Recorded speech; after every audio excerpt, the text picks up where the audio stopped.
Hey guys, red alert മഴയൊക്കെ ആയിട്ട് വീട്ടിലെങ്ങനെ പോസ്റ്റാടോ. അങ്ങനെ ഇരിക്കുമ്പോഴാണ് ചക്ക കിട്ടിയത്. ചക്ക കിട്ടിയപ്പോൾ പിന്നെ ഇതിപ്പോൾ എന്താ കാട്ടാന്ന് ആലോചിച്ചിരുന്നപ്പോഴാണ് ഉമ്മച്ചി പറഞ്ഞത് ചക്കപ്പായസം ഉണ്ടാക്കിക്കോ. എന്നാൽ പിന്നെ ഉണ്ടാക്കിയാലോ. പൊതുവേ എനിക്ക് അടുക്കളയിൽ കയറാൻ ഭയങ്കര മടിയാണ്.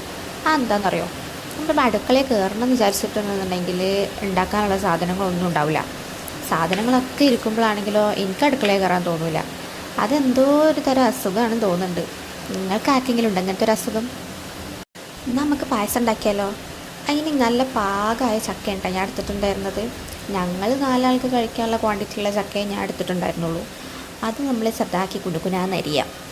പിന്നെ ഞങ്ങളെ കയ്യിലുള്ള ഏത് പാത്രം വേണേലും യൂസ് ചെയ്തോട്ടാ, അതിനൊന്നും ഒരു പ്രശ്നമില്ല. അതിലേക്ക് കുറച്ച് നെയ്യ് വെച്ചെടുത്തിട്ട് നമ്മളെ ചക്ക അതിലേക്ക് ഇട്ട് കൊടുക്കാം.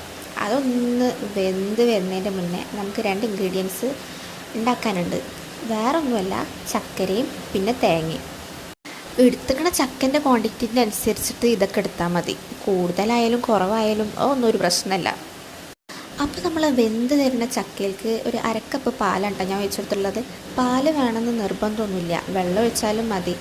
സത്യം പറഞ്ഞാൽ വെള്ളം ഒഴിക്കണമെന്നില്ല, കാരണം ഞാനൊരു അത്യാവശ്യം പാകമായ ചക്ക ആയതുകൊണ്ട് ഞാൻ പിന്നെ അത് കുക്കറിലിട്ട് വേവിക്കാനൊന്നും നിന്നിട്ടില്ല.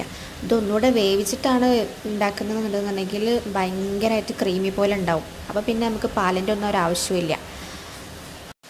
പിന്നെ നമ്മളെ ചക്കര ഇട്ട് കൊടുക്കുക, തേങ്ങ ഇട്ട് കൊടുക്കുക, നല്ല മിക്സ് ചെയ്യുക. പിന്നെ നല്ലൊരു ഫ്ലേവർ കിട്ടാൻ വേണ്ടിയിട്ട് 2 ഏലക്കായും കൂടെ കുത്തിയിടാം കേട്ടോ. അപ്പോൾ ഇത്രയേ ഉള്ളൂ സംഭവം. ചക്കപ്പായസം റെഡി ആയിട്ടുണ്ട്. ഇത് ഭയങ്കര ചൂടോടെ കഴിക്കുമ്പോഴാട്ടോ ടേസ്റ്റ് കൂടുതൽ.